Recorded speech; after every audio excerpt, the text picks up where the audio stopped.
O que são IAs e LLMs? É isso que a gente está estudando numa série de vídeos. Esse é o terceiro vídeo. Espero que você esteja acompanhando e gostando do conteúdo. Para você que não me conhece, meu nome é Wellington Mafra, eu trabalho com tecnologia, sou amante de teologia, também de ciência. Estou gravando um pouco sobre esse assunto que interessa bastante gente, tem interesse e às vezes subutiliza esse produto que é tão legal. Beleza? Então vamos lá, deixa eu compartilhar minha tela com você.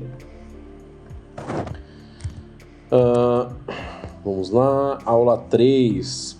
Muito importante, deixa eu só ver se está alinhadinho aqui. Se você está no Instagram, tira um print da tela, clica aí no QR Code, ele já vai entender que é um QR Code, vai te redirecionar aqui para o YouTube, onde a tela é widescreen, vai ser melhor de ver e tal.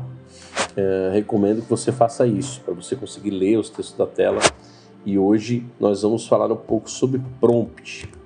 Outra coisa que eu quero te pedir é momento de engajamento, né? Eu quero que você deixe seu comentário, compartilhe aí como você tem usado inteligência artificial, o que você aprendeu, o que você mais gostou, e a gente vai trocando ideia aí nos comentários. Beleza?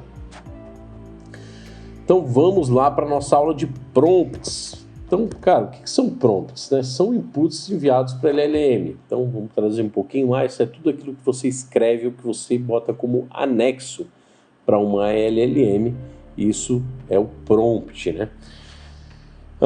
E existem vários tipos de prompts, que a gente chama de algoritmos de prompt também. O pessoal chama de prompt engineering, né? Então, engenharia de prompt. E existem formas de você escrever que a IA vai te dar resultados melhores, tá? E a gente vai ver alguns desses hoje.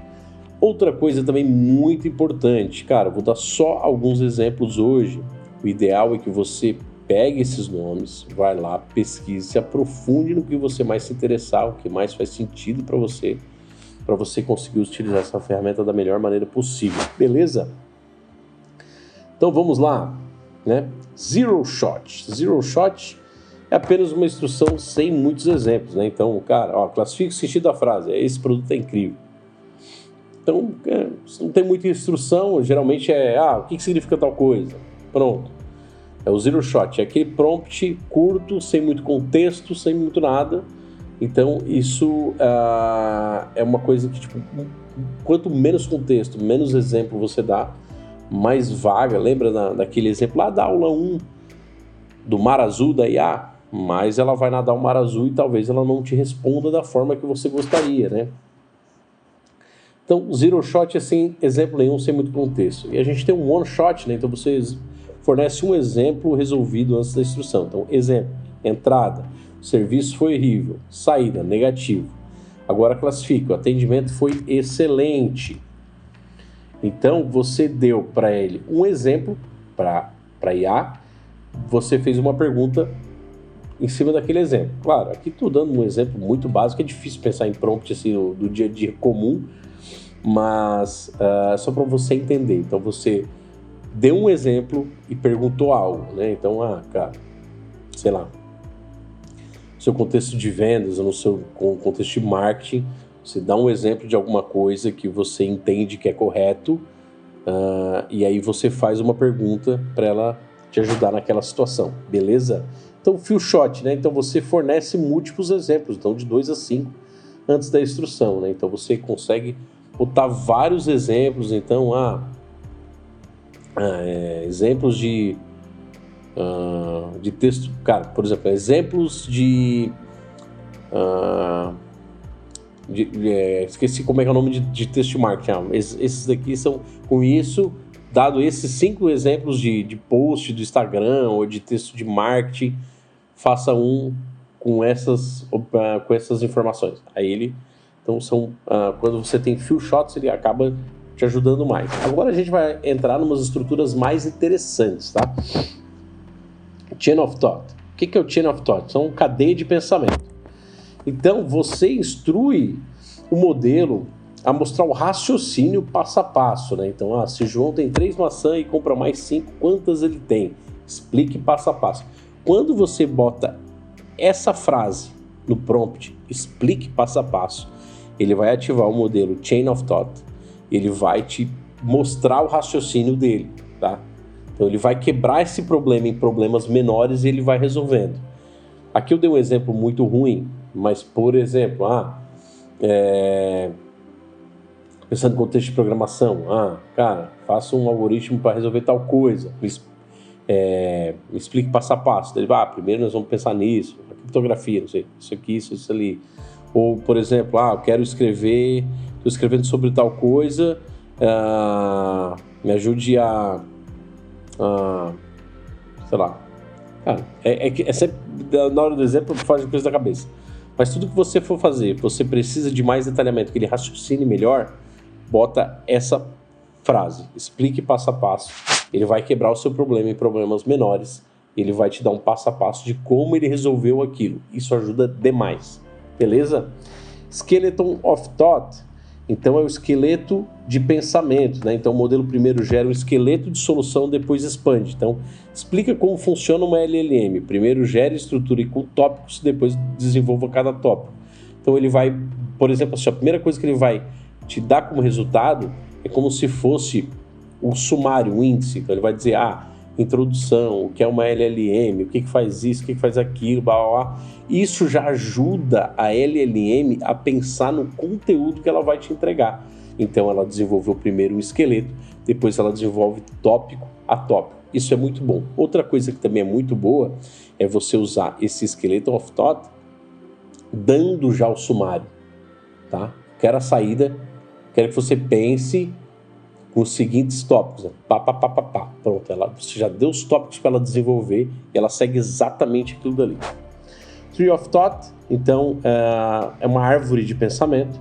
Então, o modelo explora múltiplas ramificações de raciocínio, avaliando a alternativa antes de escolher a melhor. Então, por exemplo, como aumentar a receita de um SaaS? Gere 3 estratégias possíveis, analise prós e contras de cada uma, escolha a melhor.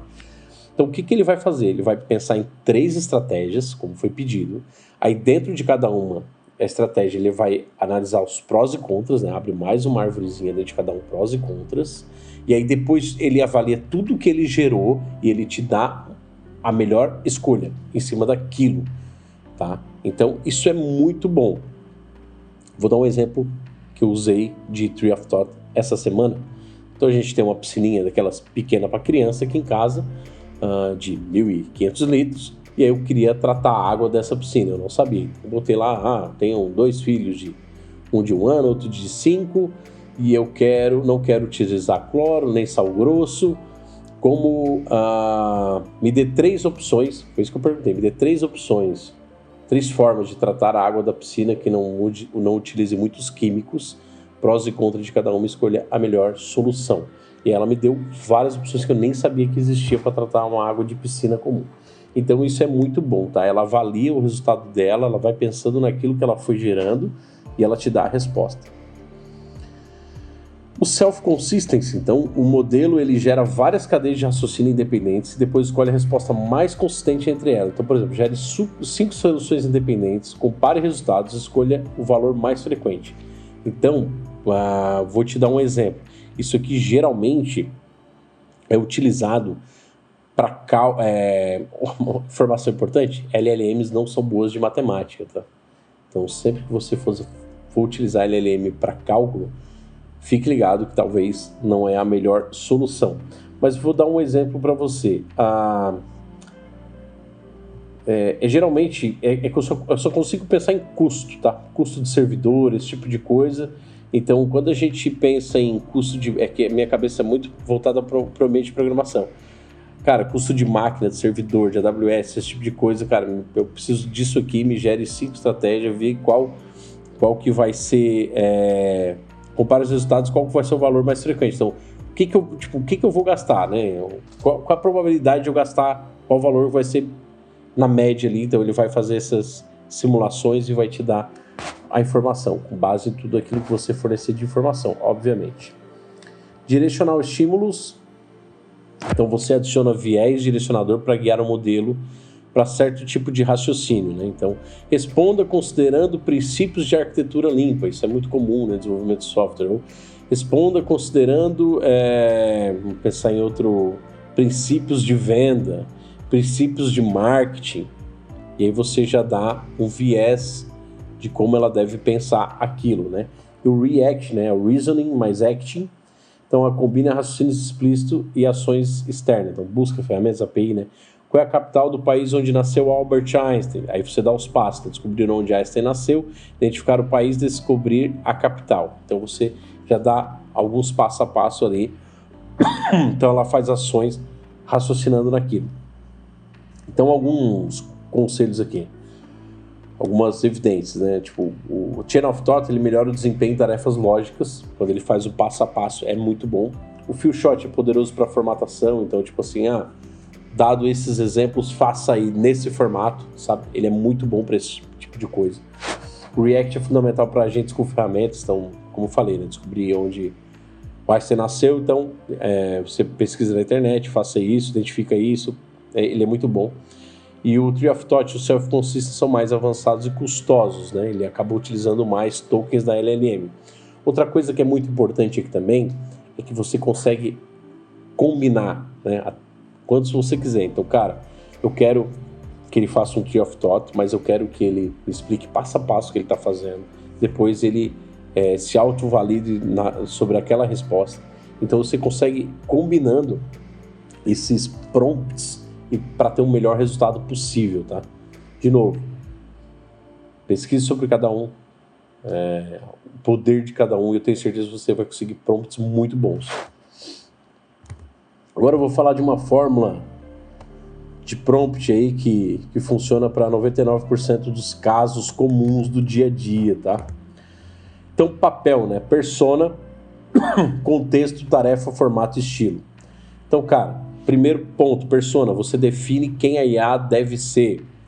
Então, por exemplo, você é um gerente de vendas especializado em tinta, em flor, em ferramenta, em o que você quiser. Contexto, já que ele é especializado em tinta, a pessoa quer pintar a parede de tantos metros quadrados, XYZ, né? Então explique, e você a tarefa, precisa escolher a melhor tinta, antimofo, biriri barará, e aí como a resposta deve ser entregue? Isso aqui eu quero que seja entregue num formato mais formal, para Instagram, para LinkedIn, etc. E com estilo. O estilo é o tom da comunicação. Então, cara, eu quero mais dramático, mais alegre, mais envolvente. Então, esse passo a passo, papel, contexto, tarefa, formato, estilo, resolve muito, tá? Para o dia a dia, geração de conteúdo, resolve muito. Então, vamos lá. Prompt ruim, né? Me dê ideias de conteúdo sobre vendas. Cara, prompt horrível. Horrível, pensa no prompt ruim. Mar azul, alucinação, loucura, frustração e não presta, né? Prompt horrível. Agora vamos ver um prompt bom aqui. Eu tenho uma dica boa também sobre isso, tá? Então vamos lá, um prompt bom. Haja como especialista em conteúdo para redes sociais. Então, acabei de gerar uma persona. Gere 5 ideias de carrossel para o Instagram, estratégia de venda, tarefa, com título criativo e uma breve descrição para cada post. Então esse é o formato, certo? Poderia ter um tom aqui também, né? Com alegria, com drama, etc e tal. Funciona muito bem, né? Outro prompt aqui, bom e genérico também, funciona bem. A persona, você é um estrategista de marketing digital, especialista em Instagram, focado em crescimento e conversão. Já deu um contexto bem legal na persona. Vamos lá, mais contexto. Então, conteúdo, qual é o contexto? Conteúdo para Instagram sobre estratégia de vendas voltado para empreendedores e pequeno negócio. Esse é o contexto. Tarefa: gere 5 ideias de carrossel, cada uma deve incluir título chamativo, breve descrição, objetivo estratégico do post. Formato: liste de 1 a 5 do seguinte modelo: título, descrição, objetivo estratégico. Estilo: tom persuasivo, direto e estratégico, com foco em conversão e aplicação prática. Cara, esse aqui, é um prompt muito bom, tá? Funciona muito bem. Então, vamos voltar lá em cima aqui, só para você gravar bem aqui, Tira um print dessa telinha. Papel, né? a persona, defina quem a IA deve ser, o contexto, informação sobre o que se trata, tarefa, explicar o que você deseja, formato, qual é a resposta de ser entregue e o estilo. Beleza? Vou deixar aqui também, aqui, ó, prompt ruim, não usa esse, o prompt bom aqui, vou botar esse aqui, não é bom, o outro é bom, esse aqui é muito bom, eu esqueci de fazer essa diferenciação, que é sem edição, ao vivo, o negócio é assim mesmo. Prompt muito bom, genericão, então no genérico no sentido você pode usar para qualquer contexto, qualquer área, né? Só mudar algumas palavras e vai funcionar muito bem. Opa, aqui. Deixa eu botar aqui. Bom, genérico, tá aqui para você dar uma olhada um pouco mais para baixo. Isso aqui, aí. Agora, uma coisa que a gente precisa falar, vou até botar minha câmera aqui rapidinho antes de ir pro próximo assunto, é o seguinte, cara. Eu já falei no vídeo 1, já falei no vídeo 2, vou reforçar nesse vídeo 3. Não recomendo você utilizar IA para estudo bíblico, para teologia, para montar pregação. Não recomendo. Cara, vai estudar, vai ler a Bíblia. Para de ser safado. Beleza? Agora, você é um safado assumido, tá tudo certo. Então eu vou te ajudar a você não falar besteira, pelo menos. Vamos lá, deixa eu compartilhar minha tela de novo. Então botei um prompt muito bom para teologia aqui, ó. Cara, papel, persona, né? Você é um estudante de teologia, reformado, porém carismático. Isso aqui sou eu, né? Minha persona. Suas referências na área de teologia são, lembrando, eu gosto dessas pessoas. Se você não gosta, deixe o seu hate em vários comentários. Eu preciso de engajamento. Vou botar vários aí. Teologia sistemática, Wayne Grudem. Teologia bíblica, Gerhard Voss. Teologia do Novo Testamento, George Eldon Ladd. Teologia do Antigo Testamento, Walter A. Roddick. Comentarista bíblicos, J. Carson, N.T. Wright, Greg Kinnear. Teologia pastoral, Tim Keller e John Piper. Tem alguns exemplos aqui, tá? Então, cara, ó, suas referências teológicas são essas. Contexto, estou estudando a perícope X. Então você vai dizer, do versículo tal ao tal, do capítulo tal do livro tal. Beleza? Tarefa. Vamos lá. Tarefa. Analise o texto considerando contexto histórico e cultural do livro, estrutura literária da perícope, palavra-chave no grego e possíveis nuances semânticas, principais temas teológicos presentes no texto, interpretação divergente dentro da tradição cristã. Sempre que possível, isso aqui é muito importante. Cite livros ou comentários bíblicos específicos desses autores, inclua interpretações comparadas, então o que o autor tal pensava que esse aqui pensava e era divergente. Apresente implicações teológicas e pastorais. Formato. Estruture a resposta em sessões claras e no final inclua bibliografia recomendada para aprofundamento. Então, estilo, estudo bíblico. Cara, esse prompt é muito bom. Se tu botou esse, tu falou, mas botou um prompt aí que parece que tu usa. Sim, é óbvio que eu uso. Mas antes de eu vir para IA, eu já tentei resolver muito bem antes, né? Então eu venho para ver se bate com aquilo que eu estudei, com com as ideias que eu formulei sobre o texto. Basicamente é isso, tá? Então, assim, cara, não terceirize o que é de mais prazeroso, que é estudar a Bíblia. Por favor, não terceirize isso, cara. Isso aqui é um resumão sobre o prompt. Vou passar mais uma vez a fórmula de sucesso lá para você, pro dia a dia, tá? Principalmente se você gera conteúdo de Instagram, essas coisas. Essa é a fórmula ideal, né? Papel, contexto, tarefa, formato e estilo. Vai te resolver muito bem. Gente, vou pedir mais uma vez, deixa eu botar a tela cheia aqui, a câmera cheia. Mais uma vez, deixe seu like, seu comentário. É um conteúdo gratuito, mas de grande valor. Espero que você tenha gostado. Até a próxima aula. Valeu!